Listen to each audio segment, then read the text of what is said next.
Isang mapagpalang gabi po sa ating lahat. Nandito po tayo sa ating ika-37th season ng ating daily devotion na may temang My Unforgettable Answered Prayer. So bago po yan, tayo pong lahat ay manalangin. Hallelujah, Father God, we bless you, Jesus. We worship you and we adore you, Father God. Lord, sa gabing ito, Panginoon, patuloy na ang iyong karangalan ang siyang makita at maihayag sa aming pong pag-uusap, Panginoon. At patuloy, Lord God, na ikaw na dakilang Diyos ang siyang manguna at mangusap sa amin, Panginoon. Ikaw ang makita, ikaw ang maparangalan, at maihayag na maliwanag ang iyong mensahe, Lord God. Salamat po in Jesus' name. Amen. Kagaya po ng ating tema ngayon na sinabi ko po kanina, my most unforgettable answered prayer. Napakarami ko pong unforgettable answered prayer. Simulan ko po, noong pong ako po ay nag-aaral o mag-aaral pa lang sa PUP, meron po doon kasing courses na gusto mo, ilalagay mo doon sa tatlong course. Ang gusto ko pong course that time ay computer engineering, mass communication, and education. Yun po yung aking tatlong ilalagay na gusto ko pong course. So, naglista na po kami. Hindi pala, ang isa ko po pala is tourism. Hindi po pala education, is tourism. So, nilista ko na po, ano ko na po siya. So, sabi nung isang babae, bago po ako mag-tourism, ay titignan yung mga sukat. So, nakipag-usap po ako, ganyan-ganyan. And then, nung ipapasa ko na po yung papel, sabi ng nanay ko, huwag ka nang maganyan. Ang kunin mo na lang ay business administration. So sabi ko, itong mami ko, ay gustong-gusto niya talaga na business administration na aking kunin. So sinunod ko po siya. So, that time, hindi po ako nag-computer engineering, hindi po ako nag-mass comm, at hindi rin po ako nag-tourism dahil bagsak din po ako sa height. So, ang akin pong course that time is business administration. So, to make the long story short, so nakatapos po ako, so dumating po ako ng third year, kukuha na po kami ng majoring. So ang nakuha ko pong major ay marketing. So tatlo po yung pagpipilian ko, management, marketing, and advertising. So ang napili ko po is marketing. So natapos po.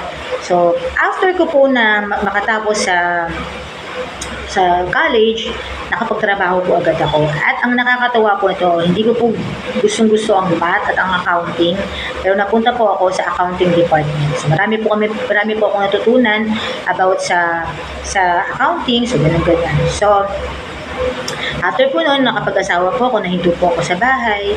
And I always pray na, Lord, na-inlove po akong maglingkod sa Panginoon. So sabi ko, Lord, gusto ko pong maglingkod sa inyo.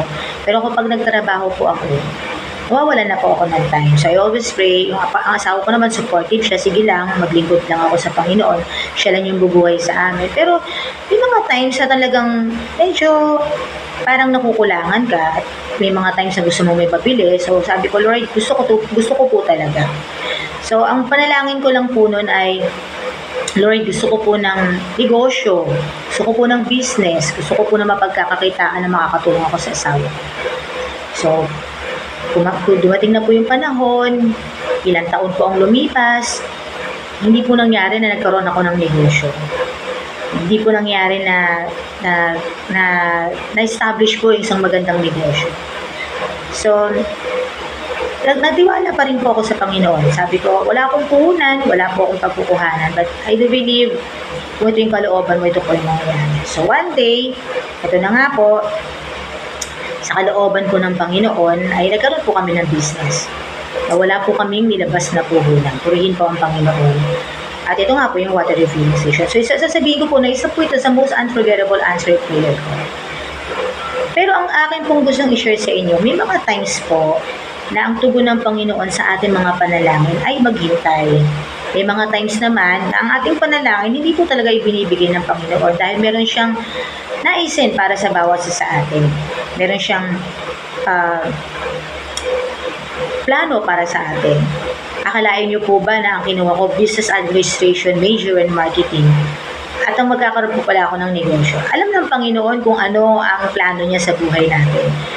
Ang plano ko noon maging computer engineer. Ang plano ko noon maging tourism. Ang plano ko noon makatapos ng tourism and everything.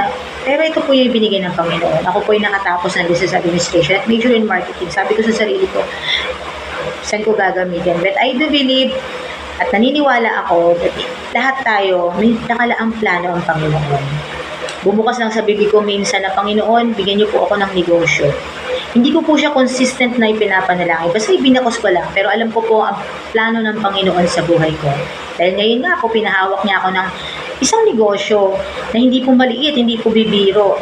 Pero ito po pinahawak niya po ako ng ganitong negosyo. So ito po sasabihin ko na ay may most unforgettable answered prayer. Pero ang tanong po, ano po ba ang sikreto para makamit po natin itong answered prayer natin? Dapat po ba na tayo po ay magtampo sa Panginoon kapag hindi po natin nakukuha? So bibigyan ko lang po kayo ng 5 points ko. Sa buhay ko po ito ito po ay para sa akin lang. Habang ako po ay naghihintay ng aking mga answered prayer. Sabi ko nga po sa inyo, may mga times ang answer ng Lord is hindi, wait, and yes.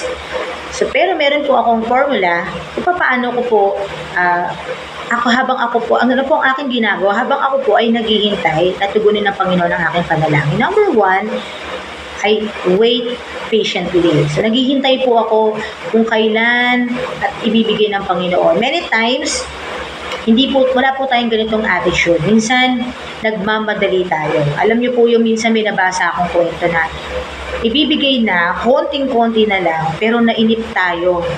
At yung ibibigay sa atin ng Panginoon, dahil sa kainipan, gumawa ka ng sarili mong paraan at hindi mo nakamit. So, ang number 1 secret is wait patiently. Sabi sa Romans 8:24-30, kung basahin nyo na lang po sa inyong mga bahay, pero bibisahin ko po yung verse 25. But if we hope for what we don't yet have, we wait for it patiently. And 26, in the same way, the Spirit help us in our weakness.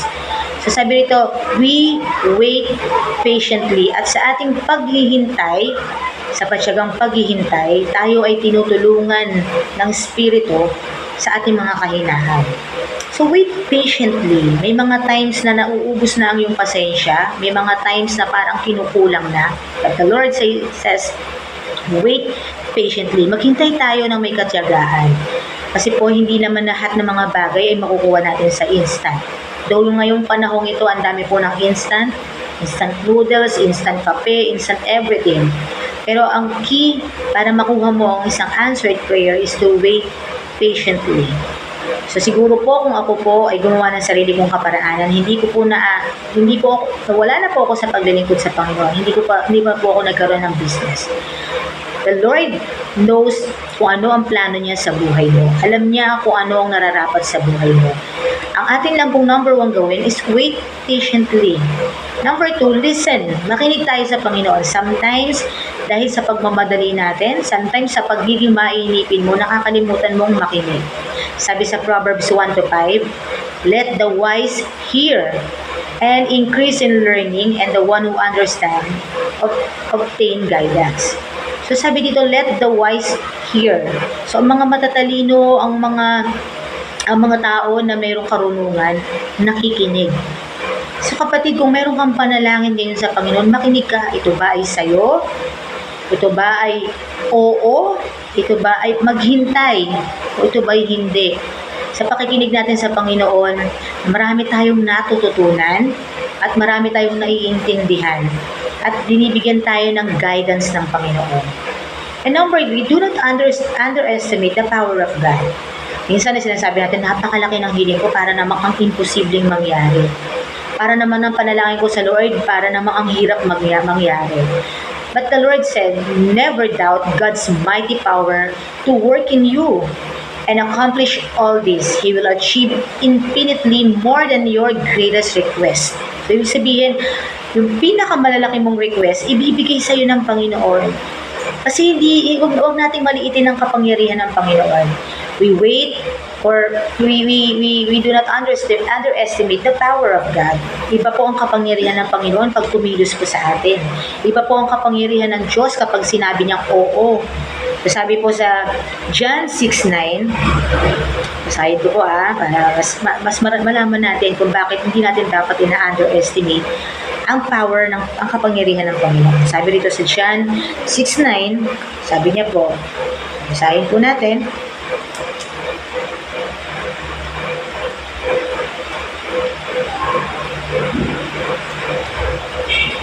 Sabi po rito, mayroon po ritong isang batang lalaki na may dalang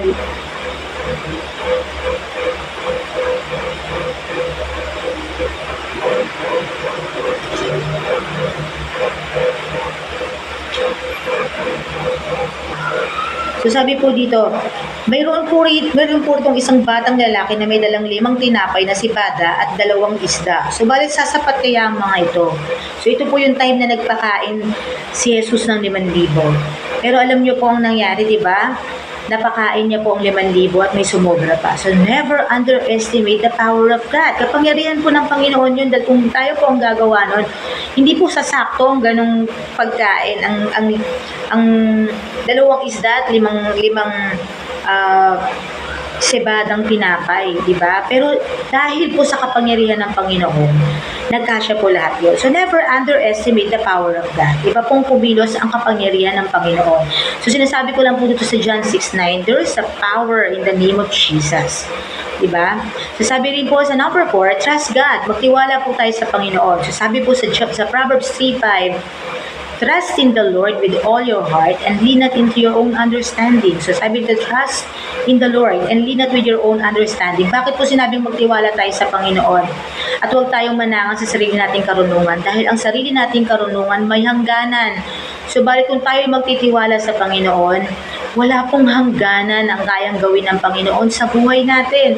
So kahit sa pinapanalangin mo ngayon, tingin mo parang ang imposible. Pero pag sinabi ng Panginoon gagawin niya, gagawin ng Panginoon sa buhay mo. Ang kailangan mo lang ay magtiwala. Minsan kaya po tumatagal ang isang kahilingan natin, panalangin natin sa Panginoon kasi kinukulang po tayo ng tiwala. At ang ginagawa po natin, tinutulungan natin ng Diyos. Akala natin tinutulungan natin, Lord, parang baka mamaya ganito, ito po yung gagawin ko para po mapabilis. But if we learn to trust God, at hindi tayo manangan sa sarili nating kaalaman, ibibigay ng Panginoon anumang hilingin natin. Amen? And number 5, sabi nito, so, habang naghihintay ka sa iyong panalangin na sagutin at tugunin ng Panginoon, magtanim ka, kapatid. Magtanim ka. Sabi nito, so to plant seeds, magtanim ka. Bakit tayo magtatanim? Dahil alam natin sa ating pagtatanim, habang sa ating pagtatanim at sa ating sa aksyon ng pagtatanim na ito, asahan natin, natutugon ng Panginoon, tayo ay aani. Amen? So sabi rito, once action and reaping for the result of those action, pray for the seed to grow. So habang tayo ay naghahantay ng answered prayer, magtanim lang tayo ng magtanim sa Panginoon dahil ang ating pagtatanim ay hindi mawawalang saysay. So ganyan po yung aking ginagawa na habang ako po ay nagtatanim, sinasabi ko, Panginoon, ito po ay para sa aking panalangin. Ito po, Panginoon, ay para po sa aking hinihiling. Ito po, Panginoon, para sa lahat ng yan. At alam mo, sa pagtatanim mong yan, may tamang panahon at aanihin mo rin yan. So kapatid, may mga bagay na matagal, minsan sasabihin na nakakarita, inugot na. Pero alam mo kapatid, sa panahon na mas hininang, lilinang ng Panginoon, para tayong mga tanso na talagang pinakikinis ng Panginoon habang tayo ay naghihintay, mas magandang panalangin at tugon ang ibibigay ng Panginoon sa iyo. Minsan lang, tayo hindi naghihintay na may katiyagaan, minsan hindi po tayo nakikinig, minsan hindi natin pinibigyan ng pananiniwalaan ng kapangyarihan ng Panginoon at hindi tayo nagtitiwala sa Kanya. At kung minsan, naghihintay ka lang pero wala kang ginagawa, pagtatanim para sa Kanya. So magtanim tayo. Pagtaniman mo, gumawa ka ng mabuti sa iyong kapwa, magbigay ka, manalangin ka, patuloy kang lumapit sa Panginoon, patuloy kang magbahagi ng Kanyang salita. At ipakita mo na, Lord, maghihintay ako dahil alam ko na ihahanda mo na ang isang better future para sa akin. So kapatid, ang dami na natin, madami na tayong pinalalangin, madami ka ng pinalalangin, madami na akong pinalalangin, madami ng tinugon ng Panginoon. Marami ng imposibleng bagay na patuloy na ginagawa ang Diyos sa buhay natin, sa buhay mo at sa buhay ko. Ang naisin lang ng Panginoon, maging matyaga tayong maghintay at makinig, magtiwala tayo sa Panginoon. Patuloy kang magtanim ng magtanim para sa gawain ng Panginoon. Kaya sa oras na ito pong nabahagi ko, nawa maging inspirasyon sa iyo na sa pakikinig mo na ikaw ngayon ay may hinihiling sa Panginoon, maintindihan mo, maunawaan mo, na ang Diyos ay tutugon sa iyo sa anumang plano niya sa buhay mo. Kung paano siya o anuman ang plano niya sa buhay mo, doon, yun yung paraan ng kanyang pagtugon sa iyo sa kahilingan at panalangin mo. Kaya kapatid, sabi ko nga sa iyo, iba ang way ng Lord. Iba yung ini-enrollan ko, iba yung na-enroll ko, at iba din yung naging trabaho ko. Pero yung palang mga yon ay may paggagamitan in the future. Ito nga ngayon ay ginagamit ko. Kaya purihin ang Panginoon, purihin ang Diyos na patuloy na pagtatabas, purihin ang Diyos sa patuloy na pagtuturo, purihin ang Panginoon sa patuloy na wisdom, at purihin ang Panginoon na kung noong araw, hindi ako marunong maghintay, isa sa itinuro ng Panginoon, to wait patiently. Kaya kapatid, kung meron kang panalangin sa Panginoon, wait patiently, dahil ang Diyos ay handang tumugon ang naaayon sa plano niya sa buhay mo. Kaya sa gabing ito, nawa, maiksi lamang ito, pero nawa na unawaan mo na hindi maramot ang Diyos kung maghihintay ka lamang at makikinig sa Kanya at patuloy na magtitiwala. Magtanim ka lamang ng magtanim para sa Kanyang gawain at asahan mo higit-higit sa iyong pinapanalangin ang kaya ng ibigay. Isang maganda at mapagpalang gabi at sa oras ito tayo manalangin. Hallelujah, Father God, we bless you, Jesus. We worship you and we adore you, Panginoon. Maraming salamat sa lahat ng nakinig na tumimo sa pinakamatabang bahagi ng kanilang mga puso. Ama, na ihayag ang iyong salita dahil bahagi ng malinaw, Panginoon. Dalangin ko, Lord God, sa mga naiinip sa kanilang mga panalangin, Lord, naniniwala po ako, nananalig po ako, nananampalataya po ako na higit, Panginoon, ang iyong plano sa kanilang mga buhay. Dahil, Lord, sinabi mo sa Jeremiah that you know the plans na para sa amin, Panginoon. Kaya, Lord, ang amin lang pong gagawin ay to wait, to listen, to do not underestimate the power of God, to trust you, at yung magtanim kami, Panginoon, para sa iyong kaharian. Ama, naniniwala po ako na sa lahat ng nakinig na ito, mabigyan sila ng inspirasyon na, Ama, ang very powerful at ang very unforgettable answered prayer ay yung babago ka habang naghihintay ka na tugunin ng Panginoon ang iyong panalangin. Kaya Ama, maraming salamat po sapagkat mabuti kang Diyos, dakila ka at higit kang nauunawaan ng lahat ng nakikinig, Panginoon. At Ama, sa oras na ito, pinapanalangin ko rin po sa inyong aming bansang Pilipinas na patuloy, Lord God, ikaw ang sumako, Panginoon. Lord, marami po mga alingas-ngas ang nangyayari. Marami po, Panginoon, ang mga bagay na kinatatakutan na maaaring mangyari. Pero Lord, ikaw pa rin ang patuloy na dakilang Diyos na patuloy na sasakop at patuloy na sasama sa aming bansa, Panginoon. Mula sa mga namiminuno, pinakamataas hanggang sa pinakamababa. Ama, gayon din naman sa aming iglesia, patuloy mong tugunin, pagpalain ang aming iglesia at patuloy na ikaw pa rin po, Panginoon, ang patuloy na makilala at maunawaan ng bawat isa sa amin, Panginoon. At kagaya ng mensahe mo noong Sunday, Lord God, na patuloy, Panginoon, ang aming mga puso ay maging dalisay habang kami patuloy na niniwala at naglilingkod sa iyo, Panginoon. At sa bawat pamilya na nakikinig, sa bawat isa na naririto, Lord, bilangin ko ang iyong guidance na sumaamin, Panginoon. At Lord, hayaan niyo po, Panginoon, matuto kami makinig na sa aming pakikinig ay madagdagan ng aming kaalaman at Panginoon, patuloy niyo pong dagdagan at mabantayan ang aming mga kaunawaan. Panginoon, maraming salamat po sa lahat ng mga may pinagdadaanan, Panginoon. Dalangin ko na maramdaman nila na sa pagbibigay ng kanilang mga sarili at kaunawaan, Panginoon, sa iyo at ang kanilang mga bigatin, pinagagaang mo, Panginoon, ang kanilang mga daladala, Panginoon. Lord, I pray the spirit of peace, joy, and love sa bawat isa at sa bawat nakikinig, Panginoon. Basbasan niyo po kami ng inyong bayamang pagpapala at kaligtasan, Panginoon. Maraming salamat po. Purihin ka in Jesus' name. Amen. Muli, magandang gabi po sa ating lahat at patuloy tayong pagpalain ng ating Panginoon. Ang rumaragas ng pagpapala ay patuloy na sa ating lahat. Magandang gabi po.